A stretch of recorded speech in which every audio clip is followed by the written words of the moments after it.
మనందరికీ తెలిసినటువంటి ఒక మంచి మాట, ఈ క్రిస్మస్ సీజన్లో ఎక్కువ చెప్పుకునే మాట లూకా సువార్త 2వ అధ్యాయము 12వ వచనాన్ని అందరం కలిసి చదువుదాం.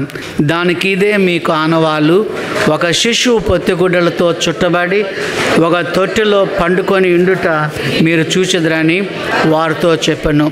దానికి ఇదే మీకు, మళ్ళీ చెప్దామా, దానికి ఇదే మీకు ఆనవాలు. ఈరోజు ఆనవాలు గురించి మనం చూద్దాం బైబిల్ గ్రంథంలో నుంచి. నేను పాస్టర్ గారు విదేశాల్లో పనిచేస్తున్న రోజులలో ఒక ఫ్రెండ్ నన్ను, మేముంటున్న ఆ పేటలోనే ఒక ప్రదేశంలో ఉంటూ ఉన్నాడు. ఆయన నన్ను అక్కడికి రమ్మన్నాడు, ఆయన కంపెనీ దగ్గరికి రమ్మని అడిగాడు. నేను అన్నాను, ఆ కంపెనీ ఎక్కడుందో నాకు తెలియదు, నాకు వెహికల్ కూడా లేదు, నేను నడుచుకుంటూనే రావాలి. పాస్టర్ గారు, మీరు నా దగ్గరికి రావడానికి చాలా తక్కువ దూరంలో మీరు ఉన్నారు, కాబట్టి మీరు నడుచుకుంటా రావచ్చు. సరే, అక్కడికి వస్తాను, బాగానే ఉంది, కానీ మీ ఆఫీస్ నేను కనుగొనడం ఎట్లా అని నేను ఆయన అడిగితే ఆయన అన్నాడు, మా ఆఫీస్ ముందు ఒక పెద్ద రాయి ఉంది. రాయి అంటే ఇదిగో ఈ రూఫ్ అంత పెద్ద రాయి ఉంది, ఆ రాయి మీద కారు ఉంది అని అన్నాడు. అదేంటయ్యా బాబు, రాయి మీద కారు ఏంటి అని అంటే, అది కార్ల కంపెనీ, మా కంపెనీ వాళ్ళు ఆ రాయి మీద కారు పెట్టారు అడ్వర్టైజ్మెంట్ కొరకని, అదే మా ఆఫీస్. నేను తిన్నగా వెళుతూ ఆ రాళ్ళను గమనిస్తూ వెళ్ళాను. నిజంగానే ఒక పెద్ద రాయి ఉంది, ఆ రాయి మీద కారు నిలబడి ఉంది. అక్కడే మా ఫ్రెండ్ నేను కలుసుకున్నాను. ఎందుకు చెప్తున్నాను ఈ విషయం అని అంటే, నా ఫ్రెండ్ నేను కలుసుకోవడానికి ఒక ఆనవాలు నాకు చెప్పాడు. ఏంటి ఆనవాలు అంటే, ఒక పెద్ద రాయి ఉంది, ఆ రాయి మీద ఒక కారు ఉంది అని ఆనవాలు చెప్పాడు. ఒకసారి నేను ఇక్కడే చైతన్యపూర్లో ఒక సంఘ సభ్యుడిని దర్శించడానికని నేను వెళ్ళినప్పుడు అటు ఇటు తిరుగుతున్నాను, కానీ ఆ ఇల్లు నేను కనుగొనలేకపోతున్నాను. ఇప్పటిలాగా మనకి ఈ రోడ్ మ్యాప్లు అవి ఇవి ఆ దినాలలో లేవు. తిరుగుతూ ఉన్నప్పుడు ఆ ఇంటి యజమాని నాకు ఫోన్ చేశారు, పాస్టర్ గారు ఎక్కడున్నారు? చైతన్యపూర్లోనే ఒక గల్లీలో ఉన్నాను. పాస్టర్ గారు, మీరు ఆ చెప్పే మాటలను బట్టి చూస్తే మా స్ట్రీట్లోనే మీరు ఉన్నారు, మా ఇంటికి మీరు రావాలి అంటే, మా ఇంటి ముందు ఒక వృద్ధుడు కూర్చొని ఉన్నాడు. ఆయన కండ్లు లేవు, ఒక మామూలు బనెను వేసుకొని ఉన్నాడు, కర్ర పట్టుకొని ఉన్నాడు. ఆ బయట ఒక అరుగు మీద కూర్చొని ఉన్నాడు. అక్కడే మా ఇల్లు ఉంది, 2nd ఫ్లోర్లో. అంటే నేను తిన్నగా ఆ వ్యక్తిని కనుగొనగలిగాను, ఆ బ్లైండ్ మ్యాన్ని కనుగొనగలిగాను, ఆ కర్ర పట్టుకొని కూర్చున్న వ్యక్తిని కనుగొనగలిగాను. ఆయన దగ్గరికి వెళ్ళి, పలానా వ్యక్తి ఇక్కడ ఉన్నారంటే, అవునయ్యా 2వ ఫ్లోర్లో ఉన్నారు, వెళ్ళండి అని చెప్పారు. ఇది ఒక ఆనవాలు.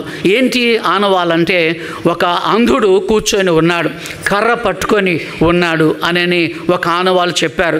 దేవుని వాక్యంలో చూస్తే మొదటి ఆనవాలు ఆదికాండము 9వ అధ్యాయంలో వ్రాయబడి ఉంది. ఆదికాండం 9వ అధ్యాయంలో ఒక తుఫాను వచ్చింది. 40 రాత్రులు 40 పగళ్ళు వారందరూ కూడా శ్రమ అనుభవించారు. నోవాహు, ఆయన 3 కుమారులు, హాము, షేము, యాఫెతు, ఆ 3 కోడళ్ళు, అలాగనే నోవాహు భార్య ఆ ఓడలో ఉండిపోయారు. ఆ పెద్ద ఓడలో వాళ్ళు ఉండిపోయారు. ఆ ఓడలో నుండి వాళ్ళు బయటకు వచ్చిన తర్వాత నోవాహు ఏం చేశాడంటే, పవిత్ర జంతువులను తీసుకొని వచ్చి ఒక స్తుతి బలిపీఠాన్ని నోవాహు కట్టి, ఆ బలిపీఠం మీద ఆయన బలి అర్పించి దేవునికి వందనాలు చెల్లించాడు. అలాగున ఆ స్తుతి బలిపీఠం మీద ఆయన అది చేసిన తర్వాత దేవుడు ఆకాశం వైపు చూడమన్నాడు నోవాహును. ఆకాశం వైపు చూసినప్పుడు నోవాహుకి ఒక ధనస్సు కనపడింది. ఎన్ని రంగులు ఉంటాయండి ధనస్సులో? 7 రంగులు ఉన్న ఒక ధనస్సు కనపడింది. అప్పుడు దేవుడైన యెహోవా నోవాహుతో చెప్పాడు, నోవాహు, నీ ఒక్క కుటుంబం మాత్రమే, జంతువులు పక్షులు మాత్రమే మిగిలి ఉన్నారు. ఇక మీదట నేను ఎప్పుడు కూడాను ఇలాంటి గొప్ప సంభవాన్ని నేను తలపెట్టను, అందరినీ నేను ఎప్పుడు కూడా చంపివేయను, ఈ రోజున జరిగినట్టుగా ఇంకొకసారి జరగదు అని చెప్పి దేవుడు 9వ అధ్యాయము 12, 13 వచనాలలో ఒక వాగ్దానం చేశాడు, ఒక ఆనవాలు ఇచ్చాడు. ఏంటి ఆనవాలు చూద్దాం. 9, 12 చూడండి. చూడండి ఆదికాండం 9 మరియు దేవుడు నాకును నీకును మీతో కూడా నున్న సమస్త జీవరాశులకును మధ్య నేను తరతరములకు ఏర్పరచుకున్న నిబంధన గుర్తు ఇదే, మేఘములో నా ధనుస్సు ఉంచితిని. నిబంధన గుర్తు అని అంటే ఆనవాలు ఒకటి పెట్టాడు దేవుడు. వర్షం అయిన వెంటనే ఆ 7 రంగులు మనం చూసినప్పుడు హైందవులు ఆ 7 రంగులను ఏమంటారంటే ఇంద్రధనుస్సు అని అంటారు, ఇంద్రుని యొక్క ధనస్సు అని అంటాం. కానీ మనం దేవుని ధనస్సు అని చెప్తూ ఉన్నాం. ఆ ధనుసు చూసినప్పుడు దేవుడు ఎప్పుడు కూడాను నోవాహు దినాల్లో చేసినట్లుగా ఆయన చెయ్యడు అన్నది మనకు ఒక నిబంధన, ఆనవాలని మనం చూస్తున్నాం. ఆ రోజున ఒక్క కుటుంబాన్ని దేవుడు ఉంచాడు, ఆ నీతిమంతుని కుటుంబాన్ని ఉంచాడు. నేను ఇంకా ఎప్పుడు అలాగున నేను చేయను, ఎప్పుడు ఈ భూమిని నేను ముంచివేయనని ఒక ఆనవాలు దేవుడు మనకి ఇచ్చినట్టుగా బైబిల్ గ్రంథంలో మనం చూస్తున్నాం. నోవాహు కాలములో జరిగినట్లుగా ఇంకొకసారి జరగదు అని ప్రియ ప్రభు మనకు జ్ఞాపకం చేశారు. దేవుని వందనాలు చెల్లిస్తున్నాం. దాన్ని ఇంగ్లీష్లో మనం రెయిన్బో అని పిలుస్తున్నాం. అది నిబంధన గుర్తుగా ఉంది, ఒక ఇండికేషన్గా ఉందని మనం నేర్చుకుంటున్నాం. ఆ వర్షం అనంతరము ఆ 7 రంగులు దేవుడు ప్రతిసారి మనకు చూపిస్తూనే ఉన్నాడు. ఆ 7 రంగులు చూసినప్పుడు ఒకవేళ మన పిల్లలను మనం అడిగితే ఎందుకు అక్కడ 7 రంగులు ఉన్నాయని అంటే ఈ నిబంధన ఆనవాలు ఇది, దేవుడు ఇంకొకసారి ముంచివేయనని చెప్పడానికి ఒక నిదర్శనంగా ఉంది. చూడండి ఆ రంగులు ఏవో మనందరికీ తెలుసు. ఒకటి ఎరుపు రంగు, రెండవది నారింజ రంగు, ఆరెంజ్ అని అంటాం.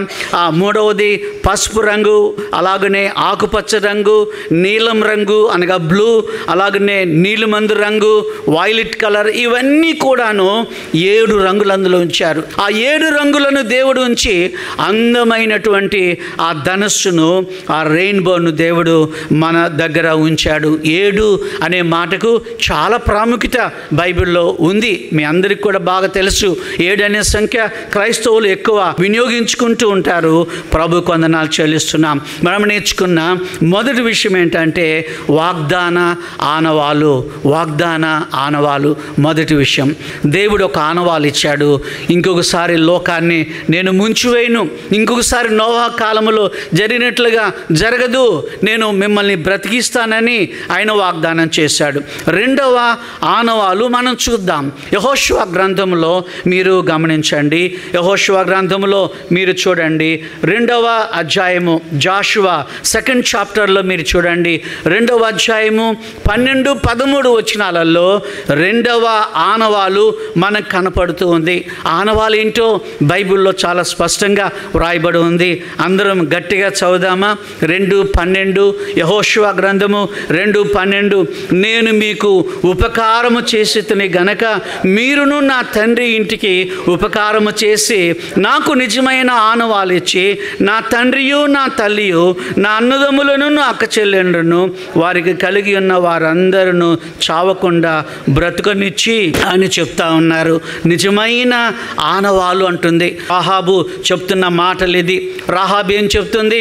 అయ్యా నేను మిమ్మల్ని కాపాడాను, మీ వేగువారిని నేను కాపాడాను, కాబట్టి మీరు మళ్ళీ తిరిగి వస్తారు, ఈ ప్రపంచాన్ని మీరు జయించబోతున్నారు, ఈ పట్టణాన్ని మీరు జయించబోతున్నారు, కాబట్టి నేను మీకు మేలు చేశాను, కాబట్టి మీరు కూడా నాకు మేలు చేయండి. ఒక ఆనవాలు ఏదైనా ఒక సైన్, ఒక గుర్తు ఏదైనా పెట్టిపోండి అని అన్నప్పుడు యెహోషువ మనుషులు ఏం చేశారు? ఒక ఎర్రని దారము ఆ కిటికీకి పెట్టి వెళ్ళారు. అదే ఆనవాలు.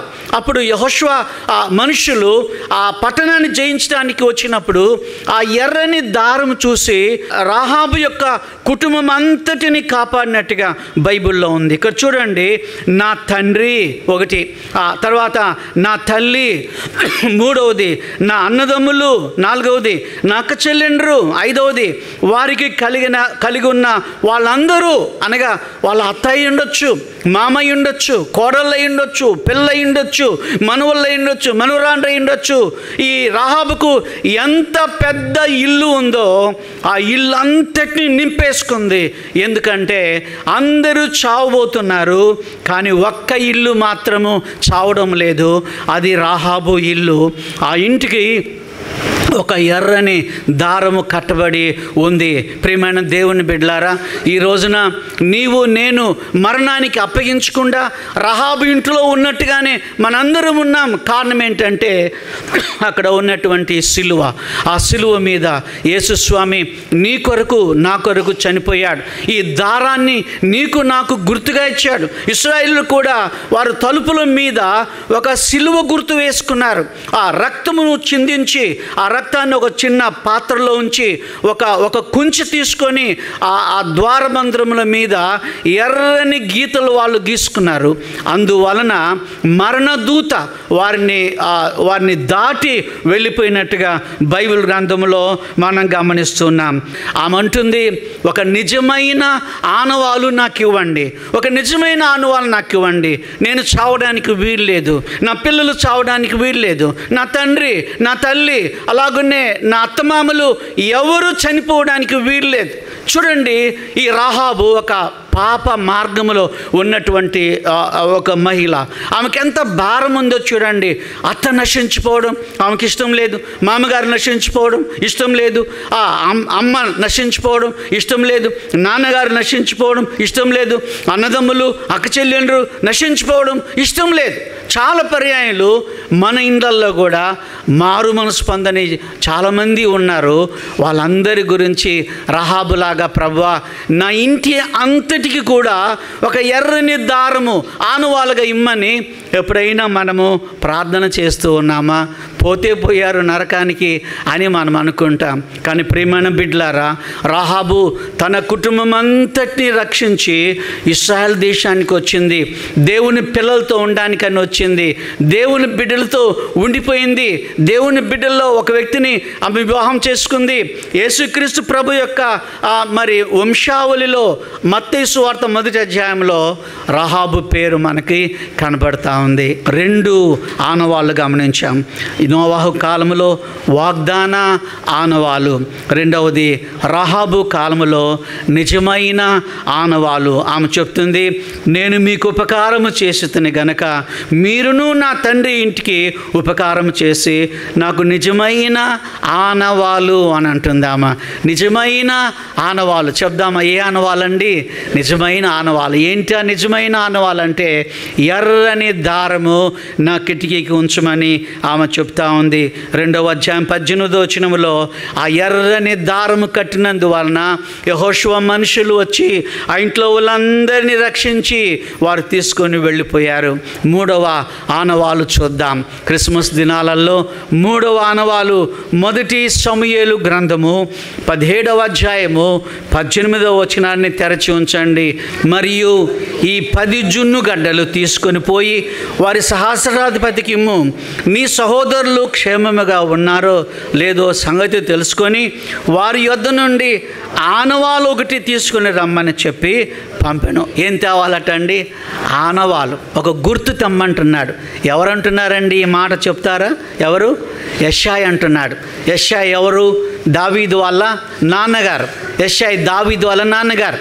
దావీదు అన్న వాళ్ళందరూ మిలిటరీలో ఉన్నారు. వారు సోల్జర్స్గా, సైనికులుగా ఉన్నారు. చాలా దినాలైంది వాళ్ళ ఇంటికి రాలేదు. కానీ డేవిడ్ బెత్లెహేములో గొర్రెలు కాసుకుంటా ఉన్నాడు. యెషయా దావీదుని పిలిచి అన్నాడు, దావీదు మీ అన్నదమ్ములు మిలిటరీలో ఉన్నారా?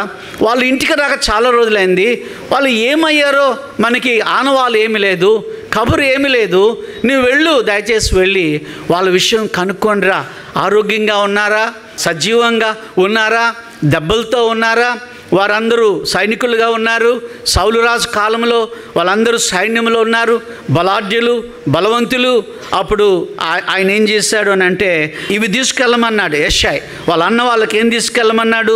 మీరు చూడండి, వేయించిన గోధుమలు తూమెడు తీసుకెళ్ళమన్నాడు. చూడండి, గోధుమలు వేయించితే ఎలా ఉంటాయో మనం ఎప్పుడు టేస్ట్ చేయలేదు. కానీ బైబిల్లో చాలాసార్లు వేయించిన గోధుమలని ఉంది. మనం కూడా ఎప్పుడైనా గోధుమలను వేయించుకొని తిందాం, ఎలా ఉంటుందో ఒకసారి చూద్దాం. ఆరోగ్యానికి ఇది ఒక మంచి సూత్రం. సరే, అన్నదమ్ములకేమో వేయించిన గోధుమలు తూమెడు. ఇంకో మాట చెప్తున్నాడు, 10 రొట్టెలు కూడా తీసుకెళ్ళమంటున్నాడు. మరి అక్కడ సహస్రాధిపతి ఒక ఆయన ఉన్నాడు, ఆఫీసర్ ఒక ఆయన ఉన్నాడు. ఆయనకేం తీసుకెళ్ళమంటున్నాడంటే 10 జున్నుగడ్డలు తీసుకెళ్ళమంటున్నాడు. ఎన్ని జున్నుగడ్డలు అండి? 10. బలమైన ఆహారం కదండి, కొలెస్ట్రాల్ ఫుడ్డే. కానీ సహస్రాధిపతిని ఎంత ప్రేమించాడో యెషయా మీరు చూడండి. అంటే నాయకుల ఎడల యెషయాకి ఎంత ప్రేమ ఉందో చూడండి. అన్నదమ్ములకేమో కుమారులకేమో మామూలు ధాన్యము, ఆఫీసర్స్కేమో అధికారులకేమో మంచి ఆహారాన్ని తీసుకెళ్ళమని చెప్తా ఉన్నాడు. నువ్వు వెళ్ళి ఇవన్నీ ఇచ్చి అన్నదమ్ముల దగ్గర నుండి, ఆ అన్నవాళ్ళ దగ్గర నుండి ఒక సుసమాచారాన్ని తీసుకురమ్మని ఆయన అంటూ ఉన్నారు. యెషయా క్షేమాన్ని కోరుకుంటా ఉన్నాడు. చెప్దామండి, ఏం కోరుకుంటున్నాడు? క్షేమాన్ని.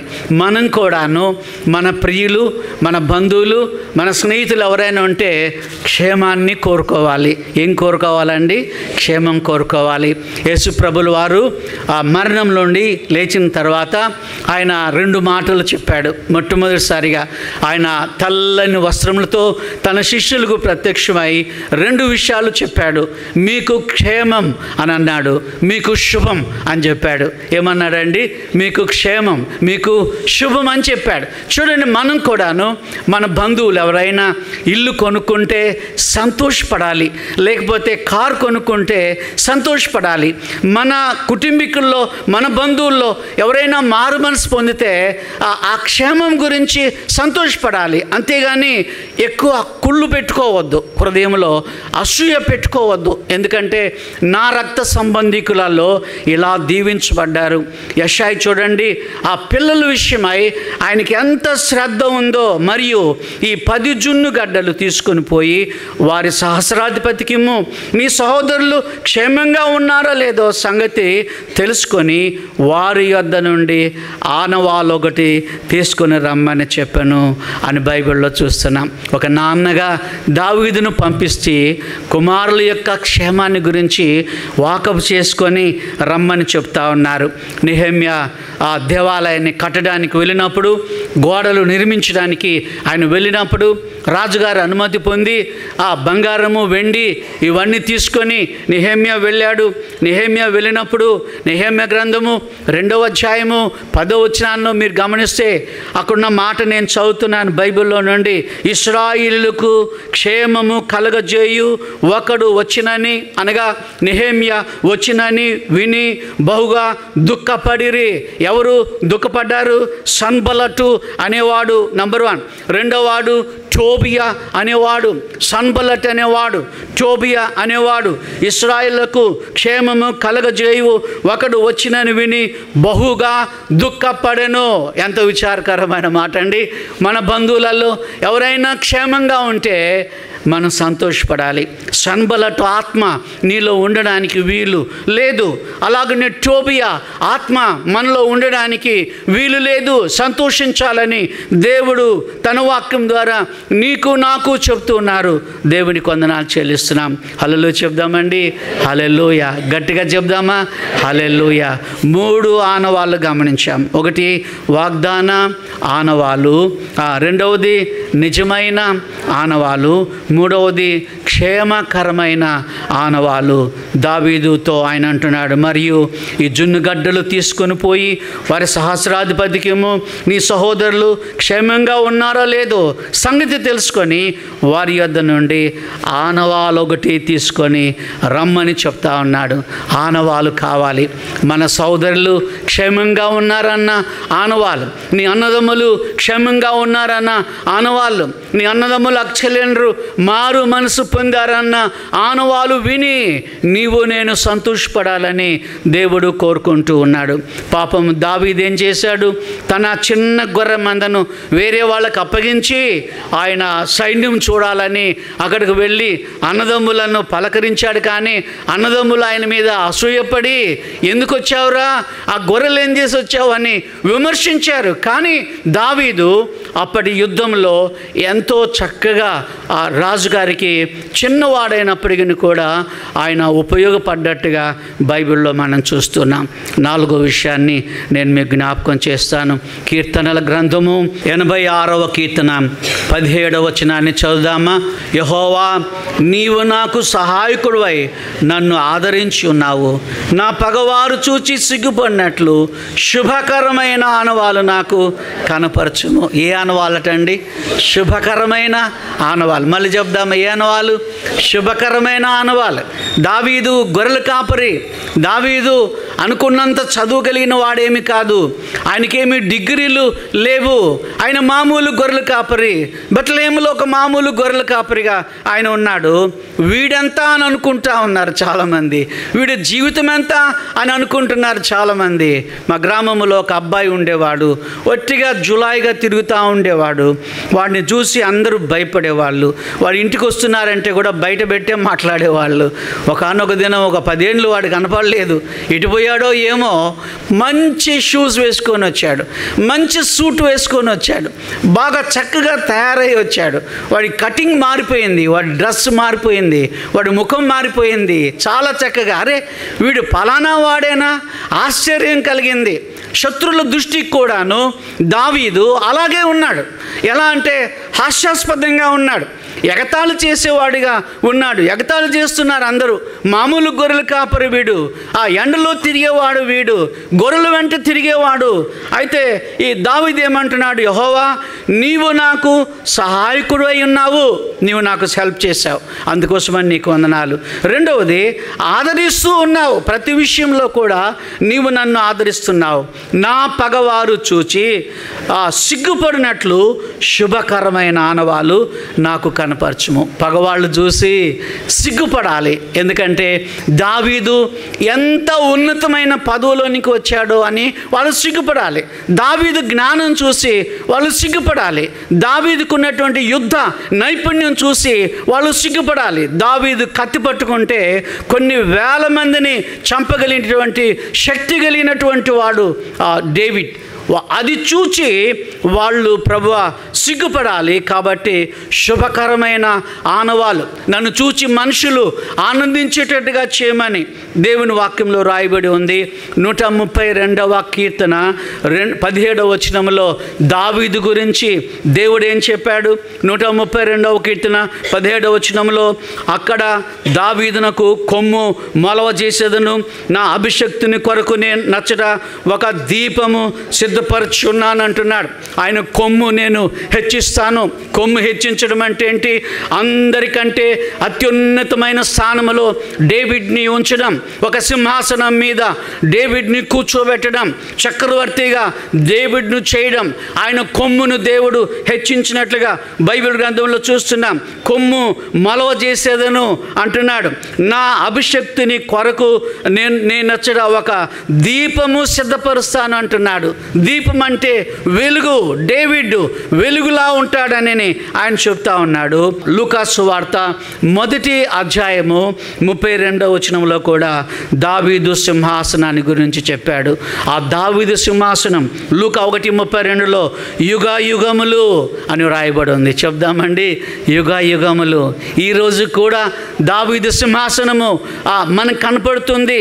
ఇశ్రాయేల్ జనాంగాన్ని దేవుడు ఎలా సంరక్షిస్తున్నాడో, ఎలా కాపాడుతున్నాడో, ఎలా దాని చుట్టూరా ఆయన కంచి వేసి ఉన్నాడో మనం కళ్ళారా చూస్తూ ఉన్నాం. దావీదు యొక్క కొమ్ము హెచ్చింపబడింది. అన్ని కొమ్ముల కంటే కూడా దావీదు కొమ్ము, దావీదు హస్తము పైన ఉంది. దావీదు అధికారము పైన ఉంది. దేవుడు ఆ రాజ్యాన్ని ఈ దినానికి కూడా ఆయన సిద్ధం చేసిన దేవుడై ఉన్నాడు. హల్లెలూయా చెప్దామా? హల్లెలూయా. చప్పట్లు కొట్టి ప్రభుల వారికి వందనాలు తెలియచేద్దాం. ప్రభుకు వందనాలు చెల్లిస్తున్నాం. మనము పుట్టిన గ్రామాలు చూస్తే చాలా చిన్న గ్రామాలు, కనీసము మన ఊరికి బస్సు కూడా, మా ఊరికైతే బస్సు కూడా ఉండేది కాదు. అంత చిన్న గ్రామం. స్కూల్ నుండి నడుచుకుంటూ వెళ్ళాలి, స్కూల్కి వెళ్ళేటప్పుడు నడవాలి, పోయేటప్పుడు కూడా నడవాలి. అంత చిన్న గ్రామాల నుండి మీరు, నేనైనా, మనందరమైనా ఇది నాన్న ఈ మహాపట్టణంలో దేవుడు ఒక సంఘాన్ని ఇచ్చి, ఒక మంచి ఇల్లు ఇచ్చి, ఒక మంచి సహవాసం ఇచ్చి, ఒక మంచి ఉద్యోగం ఇచ్చి, ఒక మంచి వ్యక్తిగా నేను తీర్చిదిద్ది సంఘములో నీ కొమ్మును ప్రభు హెచ్చించి ఇలాగున ఆయన నిన్ను నన్ను కాపాడుతున్నాడు అని అంటే దేవునికి ఎంత కృతజ్ఞతాస్తుతులు చెల్లించాలో మీరు ఒకసారి ఆలోచన చేయాలని మనం చేస్తూ ఉన్నాను. చాలామంది నేను ఈ మన బులెటిన్లో రాశాను. మరి మన ప్రధానమంత్రి, మాజీ ప్రధానమంత్రి పివి నరసింహారావు గారిని అడిగారట ఎవరు పత్రికా విలేకరులు. ఏమని అడిగారు?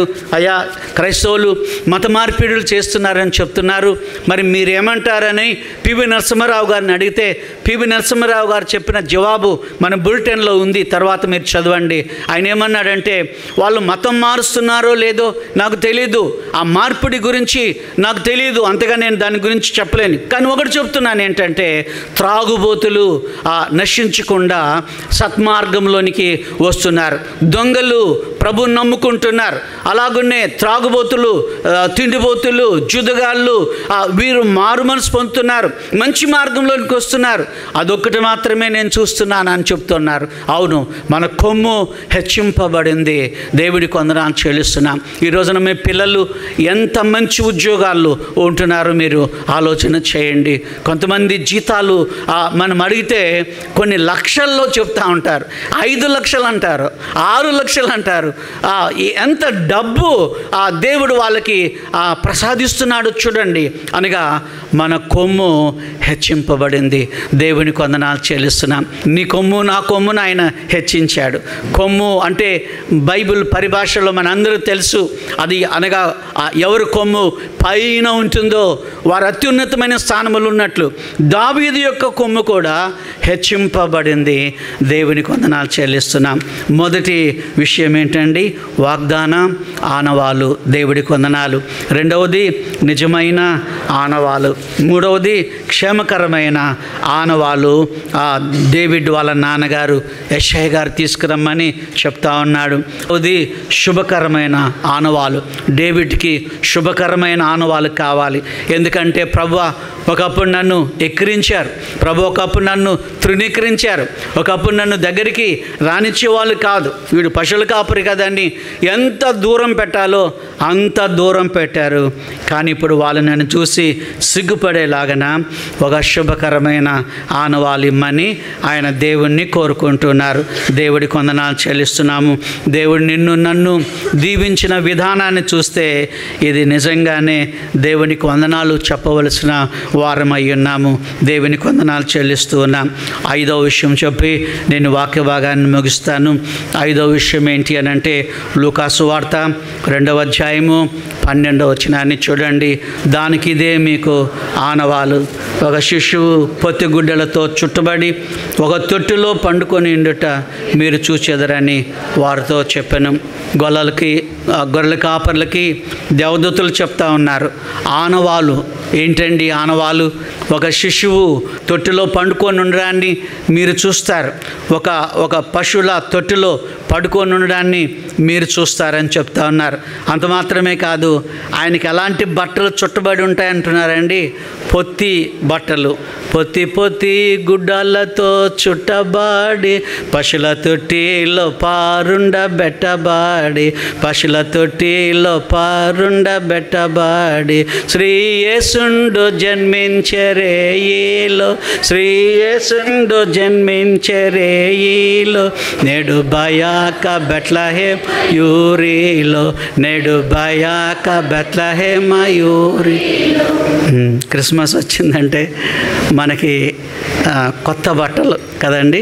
యేసయ్యకి ఏం బట్టలు? పొత్తి బట్టలు. పొత్తి బట్టలు అంటే చిరిగిపోయిన పేలికల బట్టలు కదండి. చిన్న బిడ్డలు పుట్టినప్పుడు ఎవరిని కూడా మన దేశంలో ముఖ్యంగా కొత్త బట్టలు వేయరు, పాత బట్టలన్నీ వేస్తారు. డాక్టర్లు ఏమో ఒప్పుకోరు, కానీ మన సాంప్రదాయం మనది. పాత బట్టలు, పాత చొక్కాలు, పాత ఫ్రాకులు పిల్లలకి వేస్తాయి. ఎందుకో మరి తెలియదు, సరే అది వదిలేద్దాం. యేసుప్రభులు వారు కూడా బెత్లెహేంలో జన్మించినప్పుడు ఆయన పశువుల కొట్టంలో ఉన్నాడు. ఆ పశువుల కొట్టంలో మరియమ్మ దగ్గర ఉంది. అలాగనే తండ్రి అయిన యోసేపు కూడా దగ్గరే ఉన్నాడు. ఆ జ్ఞానులు వచ్చారు, గొల్లలు వచ్చారు, ఆ గొర్రెల కాపరులు వచ్చారు. గొర్రెల కాపరు వచ్చి ఆయనను చూశారు. దూతలు చెప్పారు, మీకు ఇదే గుర్తు, ఇదే మీకు సైన్, ఇదే ఆనవాలు. ఏంటి అని అంటే, ఒక శిశువు పొత్తి గుడ్డలతో చుట్టబడి, దానికి ఇదే మీకు ఆనవాలు. ఒక శిశువు పొత్తి గుడ్డలతో చుట్టబడి ఒక తొట్టిలో పండుకొని ఉండుట మీరు చూచెదరని వారితో చెప్పనని బైబిల్లో మనం చూస్తున్నాం. దేవుడే దిగి వచ్చాడు. చెప్దామండి, దేవుడే దిగి వచ్చాడు. ఆయన మానవ రూపంలో ఈ లోకానికి ఆయన వచ్చాడు. దేవునికి వందనాలు చెల్లిస్తూ ఉన్నాం. నేను ఎప్పుడు చెప్తా ఉంటాను ఏంటంటే, నేల కోరిన నింగి నేస్తము. నింగి అంటే ఆకాశము, నింగి అంటే పరలోకము, నేల అంటే నీవు నేను కూర్చొని ఉన్నదాన్ని నేల అంటాం. ఆ నేలను కోరిన నింగి నేస్తము. నేలను కోరుకున్నాడు. నేలలో ఉన్న సమాధిని ఆయన కోరుకున్నాడు. నేల మీద ఉన్నటువంటి సిలువను ఆయన కోరుకున్నాడు. నేల మీద ఉన్నటువంటి నిన్ను నన్ను ఆయన కోరుకున్నాడు. నీవు నేను నశించిపోవడము ఆయనకు ఏమాత్రం కూడా ఇష్టం లేక ఆయన మానవ రూపంలో ఆయన 7 మెట్లు, ఆ ఫిలిప్పీలకు రాసిన పత్రిక 2వ అధ్యాయంలో నేను చెప్తాను, 7 స్టెప్స్ ఆయన క్రిందకు దిగి వచ్చాడు. దాసుని స్వరూపము ఆయన ధరించాడు. ఒక చిన్న బాలుడిగా రూపంలోనికి వచ్చాడు ఆయన. ఈ జగత్తునంతటిని సృష్టించినటువంటి దేవుడు ఒక చిన్న బాలుడిగా తను తాను మలుచుకొని, ప్రియమైన బిడ్డలారా, మరియ గర్భమును ఆయన ఏర్పాటు చేసుకొని ఆకాశము నుండి 7 మెట్లు క్రిందకు దిగి వచ్చినట్లుగా అపోస్తలుడైన పౌలు మన జ్ఞాపకం చేస్తూ ఉన్నాడు. ఆయనకి ఇవ్వబడిన బట్టలు ఊదారంగు బట్టలు. రాజు కాబట్టి ఊదారంగు బట్టలు ఇవ్వాలి, కానీ ఆయనకు ఊదారంగు బట్టలు ఇవ్వలేదు. ఆయన బంగారు ఉయ్యాల్లో పడుకోవాలి, కానీ బంగారు ఉయ్యాల్లో ఆయన పడుకోలేదు. ఆయన మామూలు పశువులు నీళ్లు తాగే ఒక కుడితి తొట్టి అని అంటాం కదండి, అలాంటి తొట్టులో ఆయన పడుకున్నట్టుగా బైబిల్ గ్రంథంలో చూస్తూ ఉన్నాం. దేవుని వాక్యంలో ఎందుకు అంత తగ్గించుకున్నాడు అని అంటే, పేతురు మొదటి గ్రంథము 5వ అధ్యాయము 5వ వచనములో ఉంది. 5:5 మొదటి పేతురు గ్రంథంలో దీన మనస్సు అనే వస్త్రము అని బైబిల్లో మనం చూస్తున్నాం. ఏ వస్త్రం అండి? దీన మనస్సు అనే వస్త్రము. ప్రియమైన బిడ్డలారా, మనం ఎలాంటి బట్టలైనా మనము వేసుకోవచ్చు, కానీ దీన వస్త్రాన్ని ఆయన ధరించుకొని ఈ లోకానికి వచ్చినట్టుగా బైబిల్ గ్రంథంలో మనం చూస్తున్నాం. దేవునికి వందనాలు చెల్లిస్తున్నాం. ఆయన దీనుడిగా ఈ లోకానికి వచ్చాడు. క్రిస్మస్ వచ్చిందంటే చాలామంది అతిశయంగా చెప్తారు ఏంటంటే 25,000 రూపాయల చీర అని చెప్తారు కదండి, 50,000 రూపాయల సూట్ అని చెప్తారు.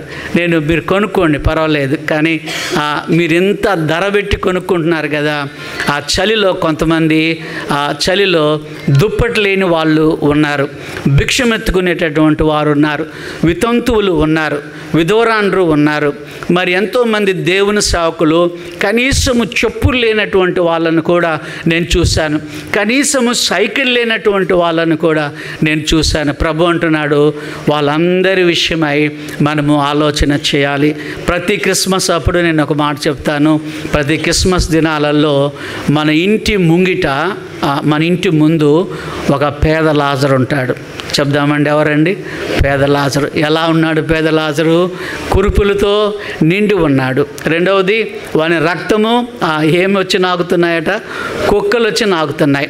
వాడు ఆ యజమాని బల్ల మీద నుంచి ఏమన్నా కింద పడితే తినాలి అని అన్నాడు. ఎంత ఆకలితో ఉన్నాడు. నిన్నెవరో చెప్తున్నారు, అమ్మ లేకపోతే అమ్మ విలువ తెలుస్తుందట, అన్నం లేకపోతే అన్నం విలువ తెలుస్తుందట. ఈ రెండు చాలా ప్రాముఖ్యమైనవి. చూడండి, అన్నం లేక ఎంతమంది ఉన్నారు, అనాథలుగా ఎంతమంది ఉన్నారు. ఈ క్రిస్మస్ రోజులలో వాళ్ళందరినీ కూడా మనము జ్ఞాపకం చేసుకొని బద్దులమై ఉన్నాం. అన్నం లేని వాళ్ళకి అన్నం పెడదాం. చర్చికి రాలేనటువంటి వాళ్ళని దర్శిద్దాం. పండగ చేసుకోకుండా అమ్మ చనిపోయో నాన్న చనిపోయో ఉన్నటువంటి వాళ్ళని మనం దర్శిద్దాం. ప్రియమైన బిడ్డలారా, పరలోకము నుండి భూమి మీదకి వచ్చిన ప్రియ ప్రభుని బట్టి దేవునికి ఎంతో వందనాలు, స్తోత్రాలు, స్తుతులు చెల్లిస్తూ ఉన్నాం. 5వ విషయం ఏంటంటే పొత్తి గుడ్డల ఆనవాలు అని బైబిల్లో చూస్తున్నాం. చిరిగిపోయినటువంటి బట్టల ఆనవాలు. యేసును కనుగొనాలి అని అంటే చిరిగిపోయిన నేను ఒకసారి ఒక ఆయనను చూశాను. ఆయన ఒక పాత గాంధీ తాత బొమ్మ ఉన్న ఒక పాత సంచి ఒకటి బ్యాంకుకు పట్టుకొని వచ్చాడు. ఆ బ్యాంకు పట్టుకొని వచ్చాడు. నేను ఆయనను చూస్తున్నాను. ఆయనే మంచి బట్టలు వేసుకున్నాడు, బూట్లు వేసుకున్నాడు, బాగా మంచి చదువుకున్న వాళ్ళలాగా ఉన్నాడు. ఇంత పనికి మాలిన సంచి పట్టుకొచ్చాడేంటి అని నేను అనుకున్నాను. దానిపైన గాంధీ బొమ్మ ఉంది, అక్కడక్కడ చినిగిపోయింది, అంతేం బాగలేదు. పట్టుకునే హ్యాండ్స్ కూడా సరిగా లేవు. కానీ మేనేజర్ దగ్గరికి వెళ్ళి ఆ టేబుల్ మీద పెడితే ఆ లోపల ఇన్ని కట్టలు రూపాయి నోట్లు, 100 రూపాయలు, 1000 రూపాయల నోట్లు ఉన్నాయి, ఇన్ని కట్టలు ఉన్నాయి. అంటే ఎందుకు అలా చేసుకొచ్చాడు అని అంటే దొంగల వారి నుండి తప్పించుకోవడానికి. మంచి డైమండ్స్ చూడండి, మంచి వజ్రాలు చూడండి, అవి నిగనిగలాడే పేపర్లలో వాళ్ళు చుట్టరు. ఒక పాత అంటగా పనికి మాలినటువంటి ఒక న్యూస్ పేపర్, నలిగిపోయిన న్యూస్ పేపర్లో చుట్టి తీసుకొస్తారు. ఎందుకనంటే వీళ్ళ దగ్గర ఖరీదైన ఉన్నాయేమోనని దొంగలు కొట్టడానికి వీలు ఉంది కాబట్టి ఆ పనికి మాలిన వాటిలో చుట్టుకొని వస్తారు. యేసుప్రభుల వారు కూడా విలువైన వాడే. యేసుప్రభు వారు కూడా లోక రక్షకుడే. కానీ ఆయన ఈ లోకానికి వచ్చినప్పుడు అందరూ దర్శించాలని ఆయన ఒక సత్రంలో జన్మించాడు. సత్రంలోనికి ఎవరైనా వెళ్ళొచ్చు. ఒకవేళ రాజ్ ప్యాలెస్లో ప్రభు జన్మిస్తే అనుమతులు కావాలి. పోలీసు వాళ్ళు ఉంటారు, మనల్ని రానివ్వరు. సైనికులు ఉంటారు, మనల్ని రానివ్వరు. కనుక సత్రంలో ఎందుకు పుట్టాడు అని అంటే అందరము వెళ్ళొచ్చు. చిన్న బిడ్డలు వెళ్ళొచ్చు, పెద్దవాళ్ళు వెళ్ళొచ్చు, అడుక్కునేవాడు వెళ్ళొచ్చు, ధనవంతుడు వెళ్ళొచ్చు, రాజులు వెళ్ళొచ్చు, ఎవరైనా వెళ్ళడానికి వీలుంటుంది. అందుకే ఆయన ఆ సత్రాన్ని ఎంపిక చేసుకున్నాడు. ఆ సత్రం దగ్గరికే కెరూబులు వచ్చారు. ఆ సత్రం దగ్గరికే గాబ్రియేలు వచ్చాడు. ఆ సత్రం దగ్గరికే పరలోకం అంతా దిగి వచ్చింది. హల్లెలూయా చెప్దామండి. హల్లెలూయా. సత్రం ఇప్పుడు సత్రం లాగా లేదు. సత్రం రూపురేఖలన్నీ మారిపోయాయి. ఎందుకంటే యేసు ప్రభు అక్కడ ఉన్నాడు గనక దేవదూతలందరూ పరలోకం నుండి దిగి వచ్చారు. గాబ్రియేలు, మికాయేలు వీళ్ళందరూ అక్కడికి వచ్చారు. జ్ఞానులు, గొల్లలు అందరూ అక్కడికి వచ్చారు. దేవునికి వందనాలు చెల్లిస్తున్నాం. యేసు ప్రభుని కనుగొనాలి అని అంటే ఆనవాలు, పొత్తి గుడ్డలు, అలాగనే ఒక చిన్న తొట్టి. ప్రార్థన చేద్దాము. తలలో ఉంచండి. యేసు ప్రభు నీ కొరకు నా కొరకు తగ్గించుకొని దీన మనసు అనే వస్త్రాన్ని ధరించుకొని ఆయన ఈ లోకానికి వచ్చాడు. ప్రభుకి వందనాలు, స్తోత్రాలు, స్తుతులు చెల్లిద్దాం. ప్రేమ కలిగిన మా పరలోకపు తండ్రి, 5 ఆనవాళ్ళను మేము గమనించాం. మీకు వందనాలు. మీరిచ్చిన ఆకాశపు ఆనవాలు మేము గమనించాం. యెషయాకి ఆనవాలు కావాలి, దావీదుకి శుభకరమైన ఆనవాలు కావాలి. అవును ప్రభా, మీకు స్తోత్రం చెల్లిస్తున్నాం నాయన. రాహాబు కూడా ఒక ఎర్రని ఆనవాలు కావాలని ఆమె కోరుకుంది. తన కుటుంబం అంతటిని కూడా రక్షించుకుంది. మీకు స్తోత్రాలు. మిమ్మల్ని మేము పశువుల తొట్టిలో చూడాలంటే మీరు కట్టుకున్న బట్టలు విలువైనవి కావు. అయినప్పటికీ కూడా మేమందరం నీ దగ్గరికి రావడానికి ఒక సత్రముని ఎంపిక చేసుకున్నారు. మీకు వందనాలు చెల్లిస్తున్నాం. ఆ సత్రంలో మీరు జన్మించారు. మీకు వందనాలు చెల్లిస్తున్నాం. మేము మరియమ్మను చూడడం లేదు, మేము యోసేపును చూడడం లేదు, కానీ మీ వైపే మేము చూస్తున్నాం ప్రభువా. మీరు పరలోకాన్ని విడిచిపెట్టుకొని ఈ లోకానికి వచ్చి నా కొరకు మా కొరకు ప్రభువా మీరు దీన వస్త్రాన్ని ధరించుకొని పొత్తి బట్టల్లో మీరు పడుకొని ప్రభువా ఒక మామూలు తొట్టిలో మీరు ఉండి మాకు దర్శనమిచ్చారు. మీకు వందనాలు చెల్లిస్తున్నాం. ఈ విషయాన్ని గ్రహించని ఎంతోమంది క్రైస్తవేతరులు ఉన్నారు ప్రభువా. వాళ్ళందరితో మీరు మాట్లాడమని యేసు నామం బట్టి అడుగుచున్నాం తండ్రి. ఆమెన్.